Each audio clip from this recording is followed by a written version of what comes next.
It's your daily dose of Donna. Welcome to the show. Today is Tuesday, August 8th. And oh my gosh, you guys, today is such an exciting day. For those of you that are watching live on TikTok, I am recording this earlier than my normal time, because at the normal time that I record my show, which is 11 a.m. Pacific time, I am recording Deuxmoi's podcast. And I'm finally able to share it out loud. The truth is, I was never not able to share it, but I'm sharing it today because I know it's happening. It's like definitely happening in 45 minutes. I'm recording with Deuxmoi. Now, for those of you guys that don't know who Deuxmoi is, if you spell it out, I'm going to spell it out for you because a lot of you guys are like, how do you spell Deuxmoi? Do like the French way, moi like the French way. So Deuxmoi. Deuxmoi is run by an anonymous account. It's an anonymous account, meaning even the people that speak to her on her podcast don't know who she is. There's no video on her side. I'm going to be recording with her. We call her Dew. I am a huge fan. She has 2 million Instagram followers and a huge podcast.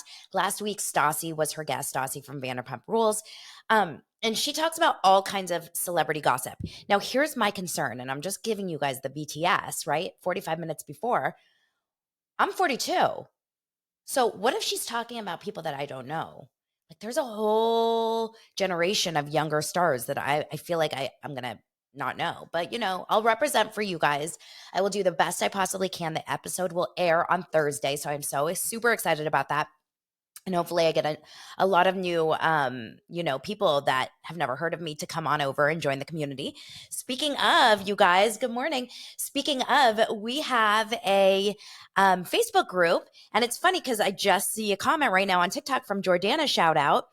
Jordana just said, I just joined the Facebook group. My Facebook group is a popping off. You guys, Daily Dose of Donna, make sure to get in there. It's a great place that I can just throw out some really quick, like if some breaking news stuff happens, I put it in there. I ask your guys' opinions. I post the videos and the podcast and anything else that I see. And it's just fun to connect with other Bravo and reality TV and pop culture lovers like us. So I love it over there. Okay. What else? Tomorrow I'm releasing a Patreon episode. I do it every single Wednesday, and I'm releasing one. It's going to be good. It's going to have a lot of kind of more insider stuff that I can't say here. I know that a lot of you guys are thinking, that's so annoying. It feels like there's a paywall. There's no paywall. You don't have to pay me at all to listen to this. I give you 5 free shows a week, 5 YouTube shows, 5 podcast episodes, 5 TikTok lives. I give you social media clips in between. Don't pay me at all. Just be a lover, a fan, a supporter, an engager. That's all I care about. If you do want a double dose or an overdose of Donna, then you join the Patreon. But there's no harm, no foul, right? But I have 150 strong Patreon supporters within a few weeks. I love you guys. I appreciate all of you that are here, really. And thank you for subscribing here on YouTube if you're new here. Okay, so a couple things. Let's talk about a few things. Yesterday, I posted my Bethenny clip that I talked about on yesterday's show. So here's the thing. Bethenny is so tricky. Bethenny's so tricky because I want to like her. Do you guys feel this about her? I want to like her so badly because I feel like with Bethenny, it's like I think about our old relationship, right? With Bethenny, I look at it as like my relationship with her when she was on Housewives, which was, I'm obsessed with you. Everything you do, please bring it on. Like, give it to me. When she had her Sirius radio show, which was a very short-lived show. Do you guys remember that? She got in trouble. Like, she got fired because something happened at a concert with a Sirius executive. Either she like poured a drink on someone or she yelled at someone. I want to love her so badly for the old Bethenny. I don't like the new Bethenny. Now, a lot of you guys really love her, and I do not judge anyone that loves Bethenny. In fact, I'm kind of jealous, if I'm going to be honest. Not of Bethenny. I'm jealous of the fact that you love her because I want to love her. But I just don't know how to love her when I see all this chaos. But I kind of secretly love her because I hate love. You know what I mean? Love, hate. So I love to watch her. It's really, I'm seeing a lot of, interest. It's very watchable. Let's just put it that way. All these hateable housewives are so watchable. The Teresas, the Vickies, the I can't even say Lisa Rinna because I can't watch Lisa Rinna. I really struggle with her, but a lot of the other ones, right? So watchable. So Bethenny, I did post a clip on TikTok when I talked about the fact that I think that she's doing this whole union thing for herself, primarily, and she's never really been someone that we've seen as a supporter for others. I have yet to see her really uplift anyone else in her industry, and I think that you know, I think that okay, let's shout out Ramona Singer. Ramona Singer is another one of those hate watchers, like love hate. We can all agree. You may think I'm crazy here, and if you don't agree, like let me know in the comments. Be nice, but let me know in the comments. Um, I think Ramona is honestly a stand-up woman in the sense of being a friend. I've always thought she's like Ramona's like one of those people that is so harsh, so filter free, whatever. But I do think she would be there, and she's got so many people in her circle. And I don't think when you see someone that always has a lot of friends around her and a tight circle that she's been friends with for years and years and years, I do believe that that says a lot about a person. When you have those women that go through a new friend every year or every other year and really can't hold on to friendships, you have to say like, okay, who's the common denominator? Common denominator. It's me. Hi, I'm the problem. It's me, right? So I think, in my opinion, it's my opinion. I just think Bethenny has a track record of not really wanting others' success, even when she tries to lift up others. It does feel self-serving, which a lot of people do charity work for self-serving purposes. Let's be honest, which is fine. I'm not like against that, because at the end of the day, if you're doing charity, if you're doing good things for others, then that really is what matters. But I think Jeff Lewis was talking about it on his show with maybe with Leah Black or someone else. Leah Black was from the old Real Housewives of Miami, about the fact that a lot of people that are charitable are highly narcissistic. A lot of people that are openly and loudly charitable are highly narcissistic, because there is something to be said about like, I donate, I give. And I'm still, at the same time, it still could be a very good deed. So one person commented on my TikTok yesterday, love her or hate her, she gets shit done. And I said, absolutely agree. So she is absolutely capable to move mountains. But as she keeps saying on all her TikToks, watch what happens. I mean, when is Andy going to start trademarking that, right? I'm dying to know. Speaking of Andy Cohen, let's talk about Andy Cohen for a second. I'm Team Andy in life. I don't know him personally. I'm sure there's bad accounts, good accounts, just like there are for all of these. I think that Andy Cohen, he's probably stressed out right now. I'm just going to be honest. He hasn't talked about it. He's probably very strongly, you know, he's being spoken to probably by NBC, Universal, and Bravo to shut up and do not say a word about it. We'll have to see if it can come out in any way. Like Jeff Lewis is a guest on Watch What Happens Live today, and I'm dying to know, like, is Jeff going to get it out of him? Is he going to say something? I guarantee you Andy Cohen has put a big kibosh on anyone talking about this, because it's a legal matter, right? That being said, I guarantee you if he may not be like shitting his pants nervous about this whole NBC Universal Bravo thing, but I guarantee you he's pissed, because it does feel a little bit like backstab by a friend. It's like imagine if you give someone a job working with you and they completely start a career and build a career and kill it in their career, and then they go off, and not only are they successful on their own account, but then they put you down. He was the worst, he does this, or his company or working with him was awful. And that just feels painful, and it could be true, but it just doesn't feel good. I would imagine, like, if any of my ex-employees came out in 10 years and said like all these horrible things, it can't feel good.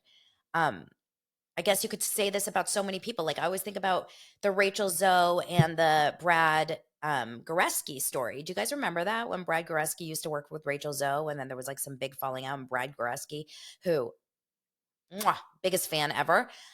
He and his husband Gary Janetti, like the best follows on Instagram. You guys, if you're not following them, must. There's got to be some sort of a weird tension there, obviously, you know. It's just an interesting situation, right? Actually, it's like Jeff Lewis and Jenny Poulos. Jeff Lewis and Jenny Poulos. I said that right. Okay. Kimberly is asking, has Bethenny put down Andy personally?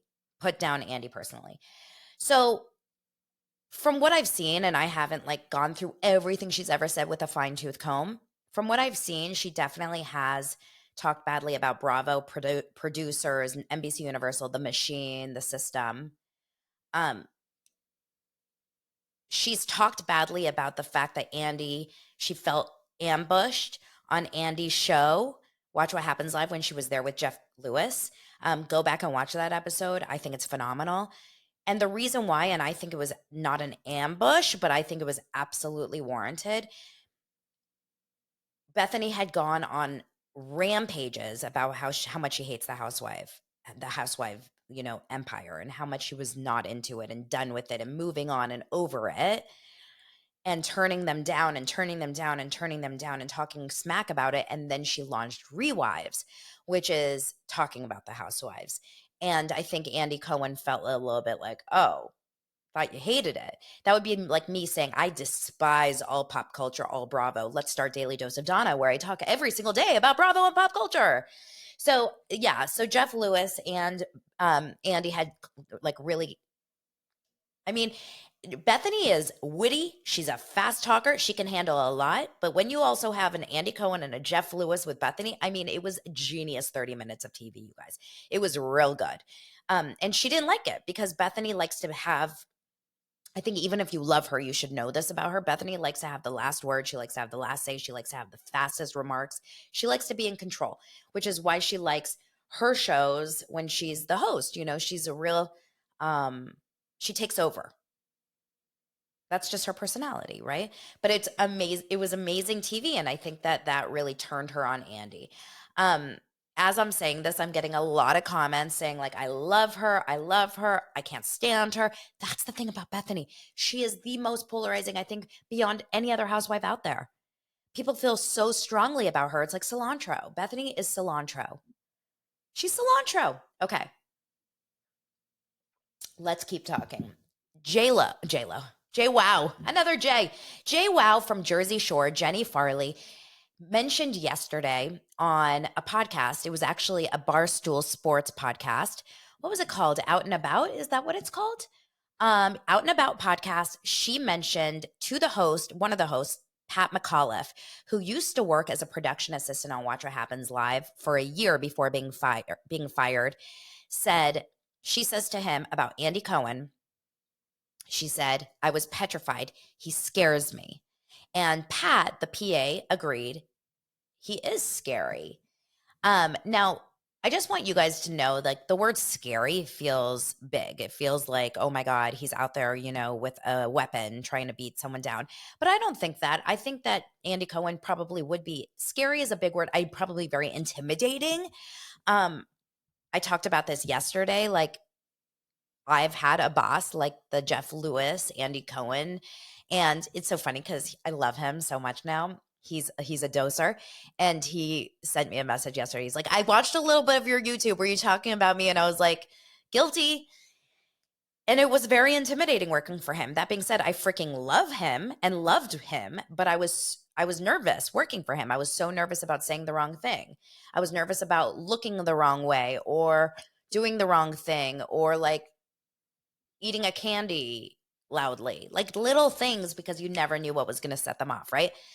So Snooki was also on the podcast and said, I don't feel that way. I think he's funny or whatever. And then she did admit that JWoww and Cohen have history. Andy Cohen have history. And she said, every single time I'm on his show, he asks me questions like, what plastic surgery have you gotten done? And JWoww is just like, it's 2023, bro. Who gives a shit? So I didn't hear the entire podcast, but I will say this.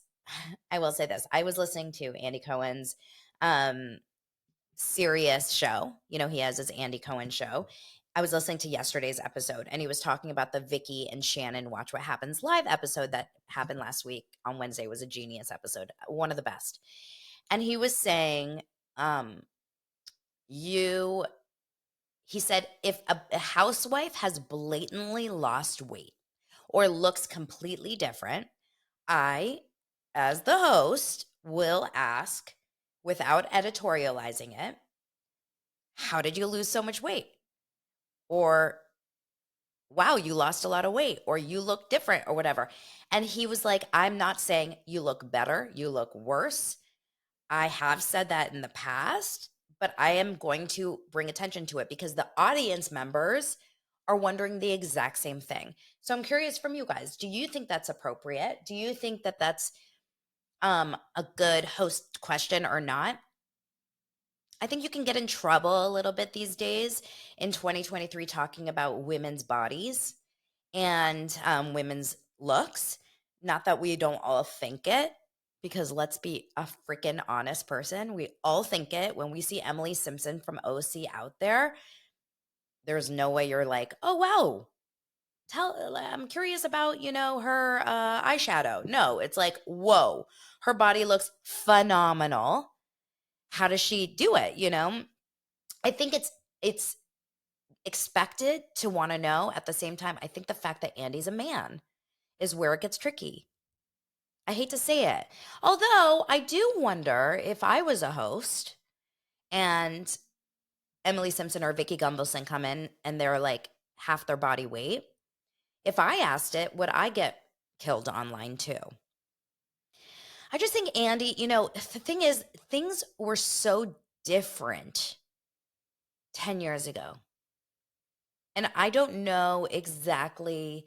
So it's so interesting. Some of you guys are saying it's the phrasing, it's inappropriate for men or women. Chris is saying, I'm not even thinking it, like I'm not even wondering. Georgie says, I think there is a better way to say it. So let's talk about that. Like, what would be the right way to go to Vicky Gunvalson in an appropriate way and say, wow, you've lost a lot of weight, or you look so skinny, or how did you lose the weight? Or, is there an appropriate way, or you just pretend it's not happening? I don't know. You guys let me know. I should get my girl Molly McPherson from TikTok, the PR executive. I should get her on here to tell us how to do it. I have no idea what the right way to question that is. But we'll have to see. We'll have to see. Watch what happens.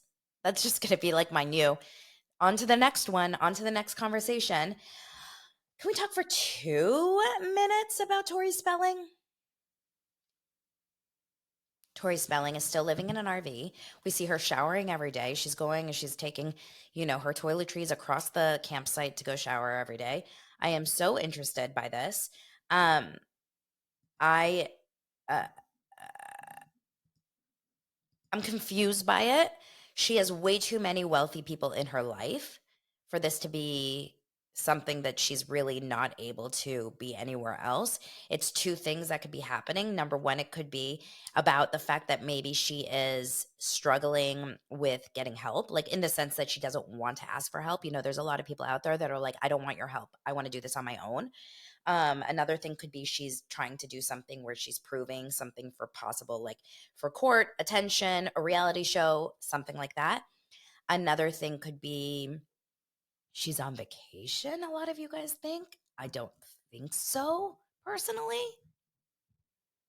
at all. Because then she would be open about that. I'm on vacation. I thought this was interesting, you guys. Page 6 mentioned yesterday that Tori Spelling had use of Josh Flagg's from Million Dollar Listing. Josh Flagg's $9 million Bel Air mansion, but left to stay in a budget motel and RV. It says Tori Spelling had use of the mansion before the latest twist, but she allegedly chose to leave. Josh Flagg offered her his Lux Manse. Guys, let's not call a mansion a manse, right? Just call it a mansion. And at the time, she seemed surprisingly in good spirits. That was Josh Flagg. He said that. Or the source said that. And then the source also said that Spelling only stayed for 6 days and then went to the motel before he returned. The source even called BS on her current situation because she had a house manager, housekeeper, and chef at her disposal and then left Flagg's home. No one heard from her. It feels like a stunt. So, just a couple like things that you should know about this. Josh Flagg and Candy Spelling are besties. Candy Spelling is obviously Tori Spelling's mother. They're very, very close. She's like a second mom to Josh. They were on Jeff Lewis's show together talking about the fact that they like do sleepovers and they're up at 2 in the morning, like eating tuna fish sandwiches together. I don't even know. They're very tight, they're very close. Okay. That being said, on that one episode on Jeff Lewis, Josh Flagg did say something that I thought was a little interesting, y'all. He did say that he almost got in a fight with Dean McDermott at Tori Spelling's birthday party. Tori had I think it was a 50th birthday. It was like a pretty intimate birthday. I think it was 20 people or so at a dinner table. Jeff Lewis was one, Jenny Garth, Josh Flagg, Candy Spelling. I don't know who else. And Dean McDermott was still there. This was before they had like kind of sort of announced their separation. And Dean and Josh apparently like got into a fight. But then Jeff Lewis cut him off and like started talking about something else. So we never heard the story about it. But that's a bad sign, obviously. Candy Spelling also said something along the lines of, or she agreed to something along the lines of, that's very hard to help with Dean around.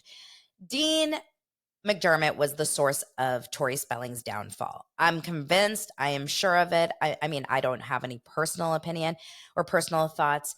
I just think I really like Tori Spelling on her own. I really like her as a personality. I think that like when she's on the Jeff Lewis show, she seems really fun, likable, good. Why does it feel like Dean McDermott is just like constantly like he's just like bad news bears? Does anyone feel that way? Like he just feels like a blood-sucking, money-sucking, disgusting human being. Now, this is alleged and this is just in my opinion, okay? That's my opinion. He feels like desperado, like major, there's just something off. There's something off in the water. And I don't really want to judge the fact that like he's not a money maker and hasn't brought in money. But because I know that he like desperately tried, at least when that reality show was on for so long, like he was definitely trying to make money and like do his acting stuff. I auditioned him in the past, you guys, when like during this time, like when they were doing Tori and Dean in Love and like had just gotten married and stuff, he came in to audition for us. He didn't work out well, if you know what I mean. Lots of things he was good at, but not sitcom comedy. I'll tell you that. He was just not like he just never found that success. Like then he tried to be a chef or like a cook, remember? And then he was like all about the Harleys, and then he got in a car accident or like race, maybe not Harleys, like like car racing or whatever he was doing. I just feel like he is bad news bears. And I don't know where he is. He's off in like the forest or something because we haven't seen anything of him. But his wife and his 5 kids, whether it's by choice or not, are being photographed in this RV park looking just like,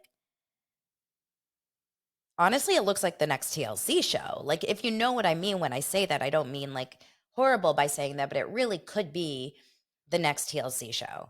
It's like spellings, come up with a good name for me, you guys. Like spellings survivors. Like struggling as a spelling is the next TLC show coming this fall. I just don't get it. I don't get it. It all feels very suspecto. Tori in a tent. That's so good. Tori in a tent. MLF, you get that. Jackie S says from mansions to motorhome. No, from manses to motorhome. That's good. From the manse to the motorhome. Who else? Okay, you guys come up with a good Tori Spelling TLC reality show name in the comments. I need to know. That's hysterical. My daily dose of Molly Dare. Well, right now we're just finishing talking about Tori Spelling and the former Mance.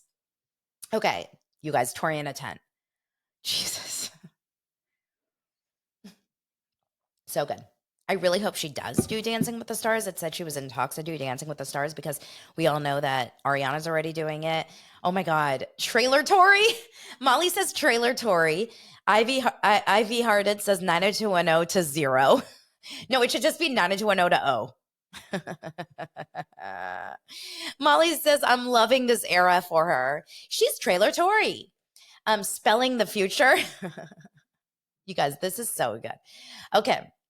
Anyway, just a quick little few minutes on RHONY. I finally finished the episode last night. Now, I struggled watching it because Taylor Swift is still here in LA, and the geniuses and the most amazing people out there that do these live feeds on TikTok, like, bless your heart, you are a goddess. So yesterday was Lauren. Shout out Lauren. She was doing a live feed of Taylor Swift. So I was trying really hard to stay focused on RHONY, but I was like, Taylor. I really am a fan of RHONY. And if you have not started RHONY this season, I truly want you to try it again. I have a lot of friends that have started it and then just got over it after one season. I get it. It's hard to embrace a new cast. It's hard to embrace people that you don't know the history and the drama and this and that. I'm telling you, there is gold here. There is gold here. Yes, a lot of you guys are loving it. It's a genius group of people. I mean, they're all phenomenal. And I love that the drama isn't like crazy falling apart drama. I love that they're kind of all together still. I like that they don't hate each other, and they're not like making out with each other's exes and, falling down drunk in every scene. I actually really enjoy that we're watching what feels like a very natural group of women and the frustrations that you have with each other. Like the fact that they're annoyed with Jessel. Now, Jessel, if we're going to rate the worst housewife, and bless you, Jessel, if you ever see this, because I really want to like you. I think you're stunning, stunning, stunning, beautiful. You have a beautiful family. Okay. Gorgeous home. Jessel. Jessel is the description of Debbie Downer to me. She's a Debbie Downer. She's a negative Nancy. She's just the bummer. She's the one that's always going to see the negative, right? And I think a little bit snobby too. I agree. She just comes off really unlikable. It's just the way she speaks about things, the way she approaches things. We obviously saw in the last episode about the lingerie and the heat and the Wi-Fi. It's like, no one wants those people around. Another thing, Sai is so freaking cute. I actually really like Sai now, but I will never invite Sai over to my house. I mean, obviously, I don't think it will happen. If she wants to come over, like Sai, like show up in Sherman Oaks, please. But the toilet paper was kind of funny. I mean, it was such a housewife moment. It was annoying, but it was funny. But like the shakshuka looked phenomenal, and I don't care. Like, you eat that food, and you may just not like the idea of what shakshuka is, which is some sort of tomato sauce egg thing. I'm not a huge fan. I'm Israeli, and I'm not a huge fan of shakshuka, but you can admit that looked bomb. And everyone was chowing down, and everyone had bread, and you don't leave them like, we have to go to the market. I've got to eat. I don't know, you guys. They're so weird about the food on this show. I've never seen housewives so obsessed about not having the right foods. It feels over the top, right? Yes, the green nightgown was ugly. I agree. I don't think the green nightgown that Jessel had was pretty. I still think you shut the F up, right? You just so Sai had this beautiful dinner party for Brynn, who we got to really understand yesterday. Now, Brynn is so interesting to me because at first glance, I'm like, oh my God, desperado, thirsty monster. Like, every scene, every person is like, I'm gonna have sex. It's very Sonia, kind of like, come on, baby, light my fire. But now we got to see a vulnerable side of her, and I really, really loved that. I loved seeing her beautiful, opening up about her horrible past and her childhood. I think that it means so much. I had my dramas as a child, but I was loved by one parent phenomenally, and I think that makes a difference. Lance, on the other hand, my husband, he has a horrible childhood, like shit that you don't even want to know, crazy stuff. And when he talked about that within our first few dates, when he told me about his vulnerabilities, and not vulnerabilities, when he became vulnerable with me about the way that he was raised, my heart broke for him and opened for him. And I think that there is such a power in being vulnerable in this life. And it's not for attention and it's not for people to feel bad for you, but it's more just an explanation of I am the way that I am because of the way that I was raised. Childhood really does kind of create these paths for us. And as someone myself who felt very highly abandoned by my father when I was a kid and still, 42, I can understand this need for attention. Like I 100% have it. I can guarantee it. I am not someone out there that's like, wallflower. I'm like, hey guys, like, and looking for male attention a lot my whole life. So I see Bryn's side. I really see Bryn's side. Now you guys are going back and forth about the food. I am a Jew, which is why it's interesting because Jewish people, Italian people, this is not, I mean, maybe it's a stereotype or not, but like there is food. I have never once underfed my guests. Never once. You should ask Lance. Like he never wants us to throw a party because 100% like I am overextending on the food. I'd rather a million leftovers than not having food. So I am with you on that. That being said, she's a one-woman show. She didn't want to spend the entire time cooking. I'm sure she had a pantry filled with snacks. I'm sure she did. I mean, it was breakfast. How much can you eat for breakfast? Okay. I guess you do need to provide options, but whatever. I don't know. I do think shakshuka is very specific, but I love Erin. I really do. I'm an Erin fan. Stan fan. Jenna Lyons and Uba are my tops. I love Jenna Lyons, Uba, and Erin. Then I like Cy and Bryn. And then the bottom, really on the bottom is Jessel. I'm not seeing the